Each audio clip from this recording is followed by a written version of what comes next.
वाकिफ कहा जमाना हमारी उड़ान से, वो और थे जो हार गए आसमान से। मुस्लिम महिलाएं सिर्फ इंडिया में ही नहीं बल्कि पूरे देश में नाम रोशन कर रही हैं, और ऐसी एक महिला के बारे में हम आपको बताने जा रहे हैं जो फेडरल जज के रूप में पहली मुस्लिम महिला बन गई है। आदाब, आप देख रहे हैं आवाज वॉइस और मैं हूँ आपके साथ अमीना माजिद। नुसरत जहां चौधरी अमेरिका की सीनेट में फेडरल जज के रूप में पहली मुस्लिम महिला है। 19 जनवरी 2022 को अमेरिकी राष्ट्रपति जो बाइडेन ने नुसरत को न्यूयॉर्क के पूर्वी जिले के लिए जिला न्यायाधीश के रूप में सेवा देने के लिए नामित किया था, जिसे 2023 में मंजूरी मिली है। नुसरत चौधरी इस आजीवन पद पर रहने वाली पहली बांग्लादेशी अमेरिकी भी हैं। चौधरी न्यूयॉर्क के पूर्वी जिले के लिए यूएफसी कोर्ट जज के रूप में काम करेंगी। कहा जा रहा है कि संसद ने 50-49 के कड़े फैसले में एक फेडरल जज के रूप में उनकी नियुक्ति को मंजूरी दी थी।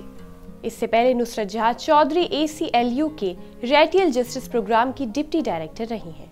रेटियल प्रोफाइलिंग और गरीब लोगों के खिलाफ भेदभाव से लड़ने के लिए उनका ट्रैक रिकॉर्ड रहा है। नुसरत जहां चौधरी ने अपना अधिकांश पेशेवर करियर को राष्ट्रीय ACLU के साथ बिताया, जहां उन्होंने नस्लीय न्याय और राष्ट्रीय सुरक्षा के मुद्दों पर काम किया है। वो 2018 से 20 तक इस कार्यक्रम की उप निदेशक थी।